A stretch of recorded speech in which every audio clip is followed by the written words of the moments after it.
कैसा रहा बाजार? उम्मीद करता हूं बेहतरीन बाजार रहा होगा। AILTP आप लोगों को एक्सप्लेन करने के लिए, बाजार को समझने के लिए काफ़ी हेल्प कर रहा होगा। लेकिन जब बात आ जाती गेम ऑफ परसेंटेज की या फिर हमारे ट्रेड एग्जीक्यूट करने की, तो थोड़ा बहुत हमें यहाँ पर कंफ्यूजन आ जाता है। उन्हीं कंफ्यूजन्स को क्लियर करूंगा और कहाँ से हमारे प्रॉपर ट्रेड एग्जीक्यूट हो रहे हैं, कहाँ से आप लोग उस ट्रेड को लेने के बारे में सोच रहे हैं, सारी चीज़ें हम वन बाय वन डिस्कस करेंगे। मॉर्निंग 9:30 जब बाजार अपने एक्सटेंशन ऑफ सपोर्ट के नीचे, अब मॉर्निंग में जो सिनेरियो बना हुआ था उस सिनेरियोस को तो आप AILTP के अकॉर्डिंग देख ही रहे हैं, फिर भी मैं शॉर्ट में एक्सप्लेन कर देता हूं। सपोर्ट की शुरुआत हुई 24,900 से, वीक टुवर्ड्स टॉप था 25,000 पर, ओपन इंटरेस्ट का वीक टुवर्ड्स टॉप बना हुआ था और रेजिस्टेंस मॉर्निंग से ही 25,000 पे स्ट्रॉन्ग बना हुआ था। तो ये कंडीशन में बाजार में एक स्लाइड बुलिश प्रेशर बना हुआ था, लेकिन सपोर्ट का जो वॉल्यूम का परसेंटेज था, वॉल्यूम सीधा शिफ्ट हो गया 24,800 पर। तो यहां पर इस कंडीशन में बाजार हमारे पास बॉटम पे 9:30 बजे आया, जब रेजिस्टेंस वीक टुवर्ड्स बॉटम से स्ट्रांग हो गया।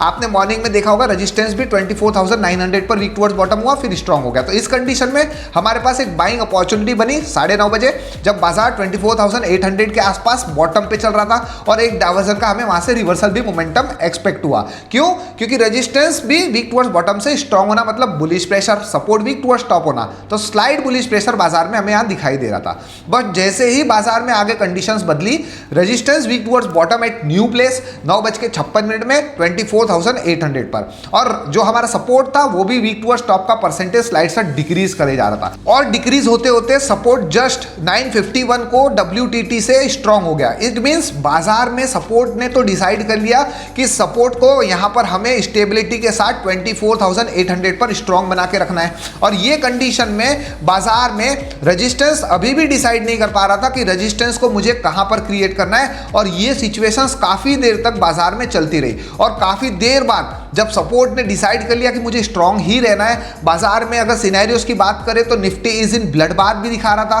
तो ये कंडीशन में बाजार मैक्स टू मैक्स, अगर हम सपोर्ट को देखें, सपोर्ट के नीचे 24,800 के नीचे कोई परसेंटेज ऐसी बिल्ड ही नहीं हो रही थी जिसके अकॉर्डिंग हम बाजार में ये एक्सपेक्ट कर सके कि ब्लड बाथ में बाजार गिरेगा कितना। अब अगेंस्ट में तो हम मैक्सिमम सोचते नहीं है, बट अगर आप डेटा को देखेंगे प्रॉपर तो आपको सपोर्ट के नीचे ऐसी कोई परसेंटेज ही नहीं दिख रही थी। और बाजार ने उस सपोर्ट को रिस्पेक्ट करते हुए, मैक्सिमम लोग जब बोलते हैं कि बाजार में ब्लड बाथ में बाजार ऊपर क्यों जाता है, तो ये कंडीशंस में आपको वॉलेटिलिटी, एक तो एम्प्लॉयड वॉलेटिलिटी ज्यादा है, तो ये कंडीशन में बाजार में रेजिस्टेंस वीक टुवर्ड्स बॉटम 92% तक वीक टुवर्ड्स बॉटम हो गया था और बाजार उस डायरेक्शन में वहां से एक बढ़िया रिवर्सल देते हुए सीधा बाजार आ गया अपने टॉप पर 24,950 के डायवर्जन पर।